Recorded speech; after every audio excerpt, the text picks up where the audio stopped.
This is part 2 in the 10 Commandments series. If you have not watched part 1, I encourage you to go back and start with part 1. We're going to be picking up on part 2, and we're breaking down all 10 commandments one by one. Exodus chapter 20, verse 4 says, "You shall not make for yourself a carved image." Another way to say carved image is graven image. Okay, let's keep going. "You shall not make for yourself a carved image, any likeness of anything that is in heaven above, or that is in the earth beneath, or that is in the water under the earth." Okay, look at verse 5.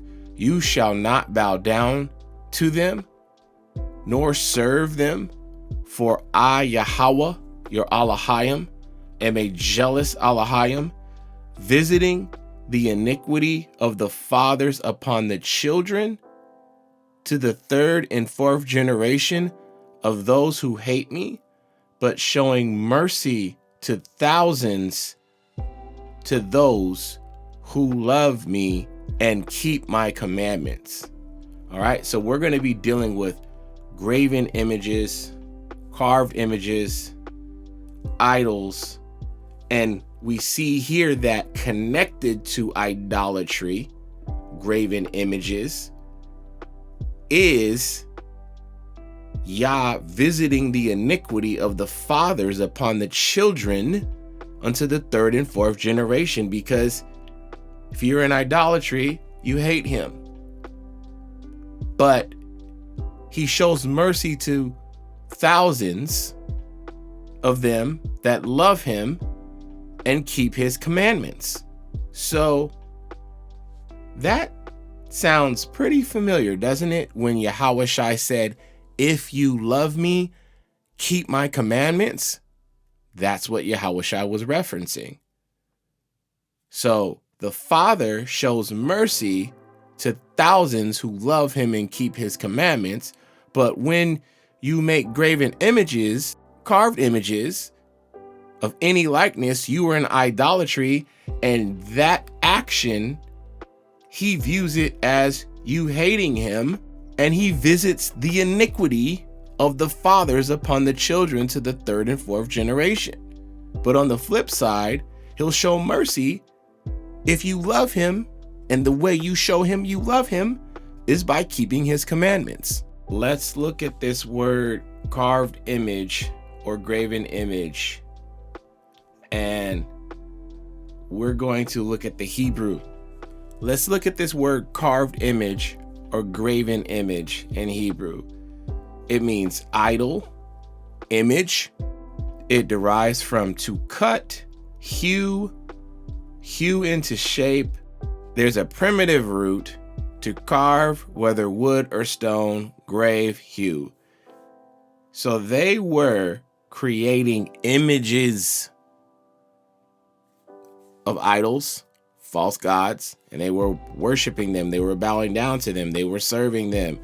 Anything, any image you create, it can be the image of the false Messiah who's not the true Messiah, making an image of a man and worshiping it. He didn't want you worshiping anything. Yes, Yahweh sent his son to redeem Israel, to issue forgiveness of sins so we can get back to obeying the commandments, the law, statutes, and commandments of Yahweh. But Yah never wanted us to create an image of anyone or anything, didn't matter what it was, because all the glory belongs to him. He sent his son for a purpose. He didn't want people creating these different ideas of images of his son of anything. Idol also means likeness of man or animal. People can become idols in your lives. All kinds of things can become idols in your lives. That's idolatry.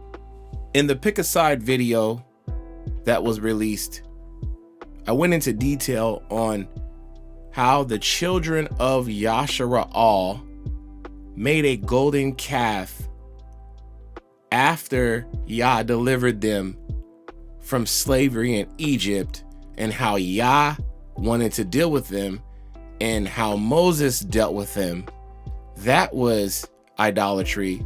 So watch that video if you want to see the breakdown of that story. But that's an instance right there where they made a golden calf and they said, "These be your gods, O Israel, that have brought you out of the land of Egypt." They went to Aaron and said, "Let's make us some gods. Let's make gods." And then Aaron used a graven tool, made a calf, and then voila, they created themselves an idol, a false god. So let's keep going, because all throughout scripture, you can see different examples of idolatry or graven images being created. We'll look at it again when the children of Israel did it again when they were in the land, and how that played out for them. We're going to look at how the children of Israel were acting up when the kingdom split. To give some background on what set the stage for this, Solomon turns his heart from Yahweh, and the kingdom ends up splitting. And when the kingdom split, they got even more ridiculous, and ultimately it ended up leading to the children of Israel getting captured, enslaved, scattered, and then the perpetual slavery just continued on and on and on, because this was something they were frequently doing, cutting up and then getting snatched up. But this time, the kingdom splits. So if we look at, for a little context, if we look at 1 Kings chapter 11, starting at verse 4, it says, "For it was so, when Solomon was old, that his wives turned his heart after other gods, and his heart was not loyal to Yahweh his Elohim, as was the heart of his father David," or Dawad. "For Solomon went after Ashereth, the goddess of the Sidonians, and after Milcom, the abomination of the Ammonites. Solomon did evil in the sight of Yahweh, and did not fully follow Yahweh, as did his father Dawad. Then Solomon built a high place for Chemosh, the abomination of Moab, on the hill that is east of Jerusalem, and for Molech, the abomination of the people of Ammon. And he did likewise for all his foreign wives who burned incense and sacrifice to their gods. So Yahweh became angry with Solomon, because his heart had turned from Yahweh Elohim of Yashara'al, who had appeared to him twice and commanded him concerning this thing, that he should not go after other gods. But he did not keep what Yahweh had commanded. Therefore Yahweh said to Solomon, because you have done this and have not kept my covenant and my statutes, which I have commanded you, I will surely tear the kingdom away from you and give it to your servant. Nevertheless, I will not do it in your days for the sake of your father David. I will tear it out of the hand of your son. However, I will not tear away the whole kingdom. I will give one tribe to your son, for the sake of my servant David, and for the sake of Jerusalem, which I have chosen. Yah allows Solomon's line, his son, to keep one tribe, and that was the tribe of Judah. And Benjamin went along with Judah, so the southern kingdom became known as Judah and Benjamin.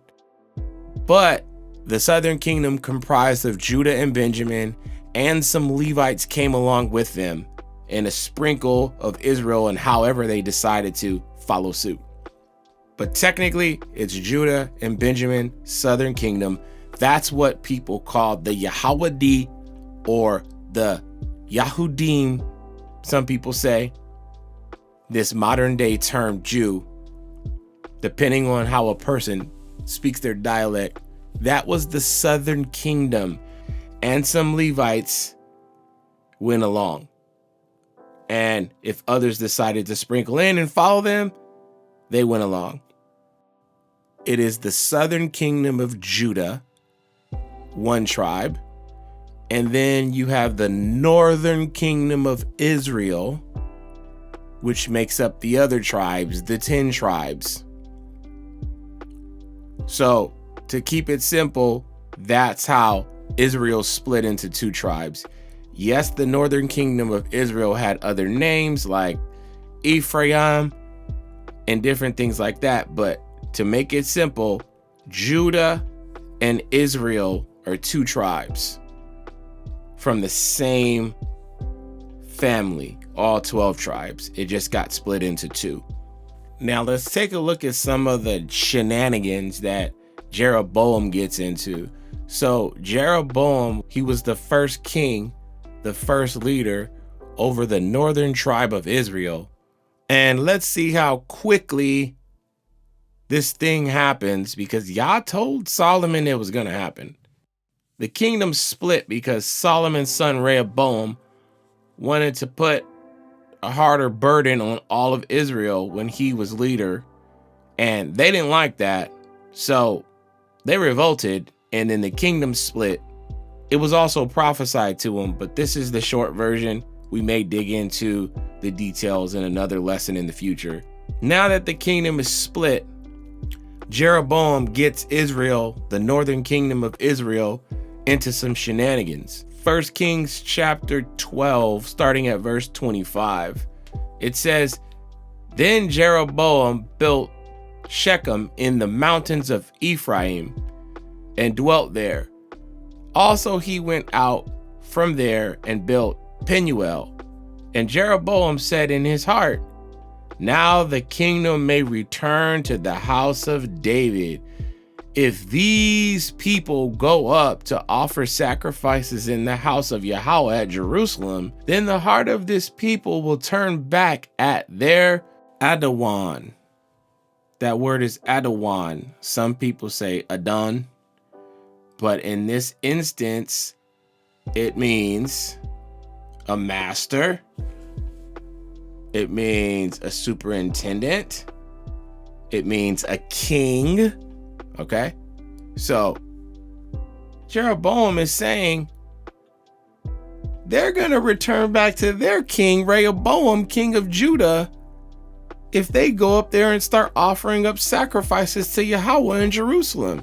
He said they will turn back to their Adawan, Rehoboam, king of Judah, and they will kill me and go back to Rehoboam, king of Judah. This dude was concerned and worried about losing his kingdom. He didn't want to get killed, and he didn't want to lose his kingdom. He didn't want them to go back. So look at what his bright idea was. Therefore, the king asked advice, made 2 calves of gold, and said to the people, is it too much for you to go up to Jerusalem? Here are your gods, O Israel, which brought you up from the land of Egypt. Here we go again. Sounds familiar, doesn't it? And he set up one in Bethel, and the other he put in Dan. Now this thing became a sin. There it is again. This thing became a sin. And remember, sin is when you violate the Torah. Sin is when you rebel against Yah. Sin is when you don't obey his commandments. Yah told them, don't make any graven images of any likeness of anything. And it says they made 2 calves of gold. And then they said, look, here's our gods. That was the sin. So it says, now this thing became a sin, for the people went to worship before the one as far as Dan. He made shrines on the high places and made priests from every class of people who were not of the sons of Levi. And see, this is what I mean. Like them Levites, They were like, yeah, we're not rocking with that. And so that's how they ended up rolling with the house or the kingdom of Judah. Jeroboam ordained a feast on the 15th day of the 8th month, like the feast that was in Judah, and offered sacrifices on the altar. So he did at Bethel, sacrificing to the calves that he had made. And at Bethel, he installed the priests of the high places which he had made. So he made offerings on the altar which he had made at Bethel on the 15th day of the 8th month, in the month which he had devised in his own heart. And he ordained a feast for the children of Israel and offered sacrifices on the altar and burned incense. Wow. Let's read how they eventually got taken captive by the Assyrians. 2 Kings 17, starting at verse 5. Now the king of Assyria went throughout all the land and went up to Samaria and besieged it for 3 years. In the 9th year of Hoshea, the king of Assyria took Samaria and carried Israel away to Assyria and placed them in Halah and by the Habor, the river of Gozan, and in the cities of the Medes. So right here we see that they got carried away to Assyria. Now look at verse 7. For it was that the children of Israel had sinned against Yahweh their Elohim, who had brought them up out of the land of Egypt from under the hand of Pharaoh, king of Egypt, and they had feared other gods and had walked in the statutes of the nations whom Yahweh had cast out from before the children of Israel, and of the kings of Israel, which they made. Also, the children of Israel secretly did against Yahweh their Elohim things that were not right, and they built for themselves high places in all their cities, from watchtower to fortified cities. Look at this. They set up for themselves sacred pillars and wooden images on every high hill and under every green tree. There they burned incense on all the high places, like the nations whom Yahweh had carried away before them, and they did wicked things to provoke Yahweh to anger, for they served idols, of which Yahweh had said to them, you shall not do this thing. See that? See that? Now we can finish off with verse 13. Yet Yahweh testified against Israel and against Judah by all of his prophets, every seer, saying, turn from your evil ways and keep my commandments and my statutes, according to all the law which I commanded your fathers and which I sent to you by my servants the prophets. Nevertheless, they would not hear, but stiffened their necks, like the necks of their fathers, who did not believe in Yahweh their Elohim. And they rejected his statutes and his covenant that he had made with their fathers, and his testimonies which he had testified against them. They followed idols, became idolaters,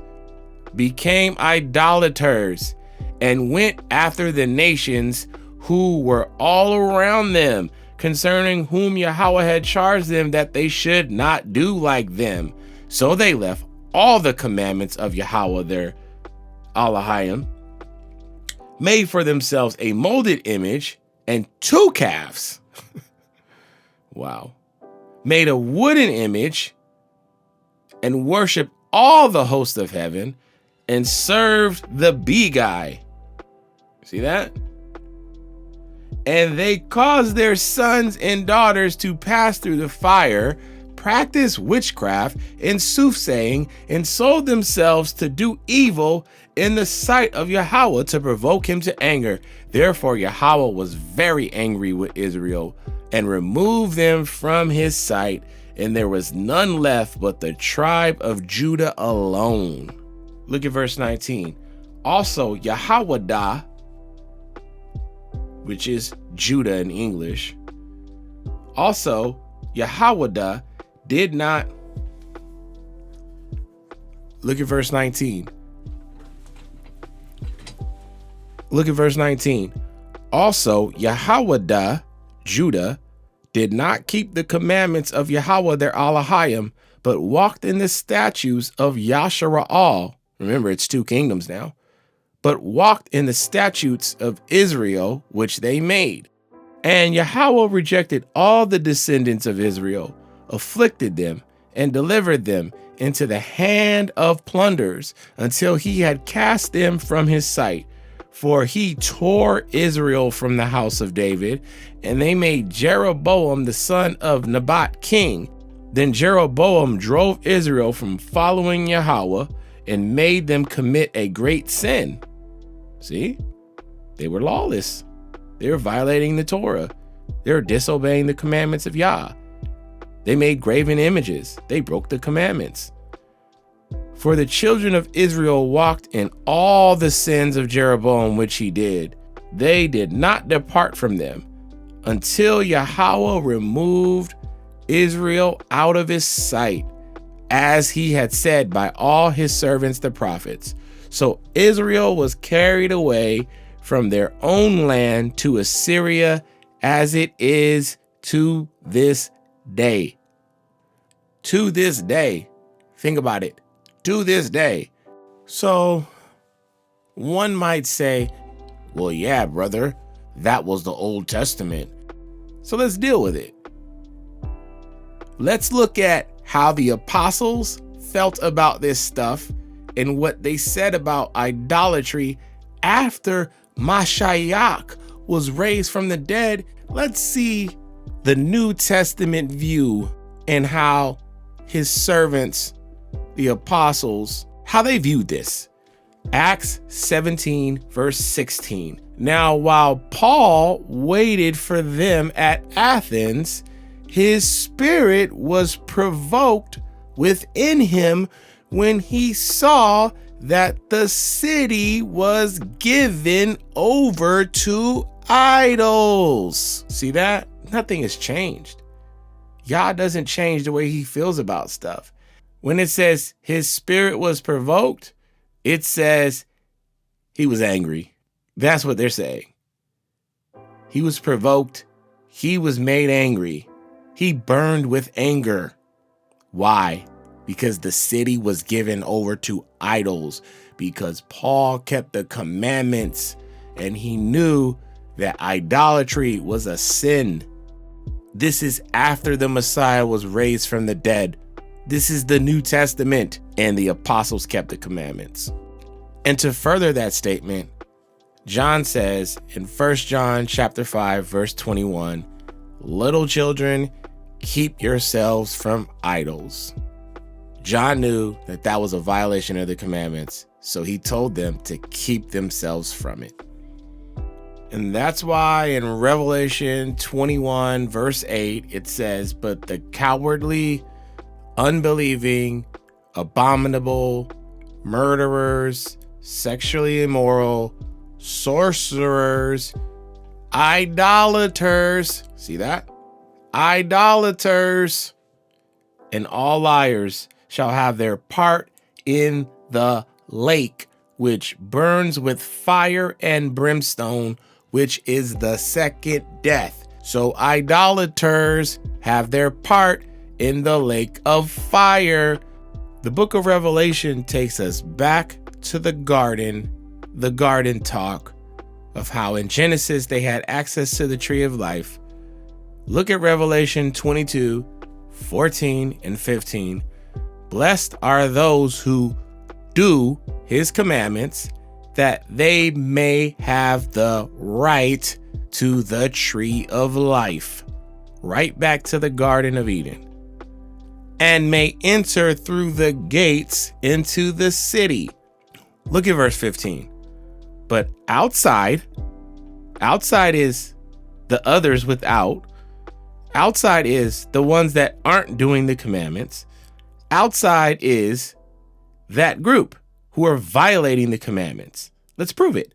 But outside, the ones that don't have the access or the right to the tree of life, but outside are dogs and sorcerers and sexually immoral and murderers and idolaters and whoever loves and practices a lie.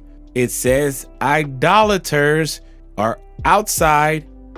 Idolaters don't have right to the tree of life because idolaters are not keeping the commandments. Clear as day. Next, we'll get into part 3. Until next time.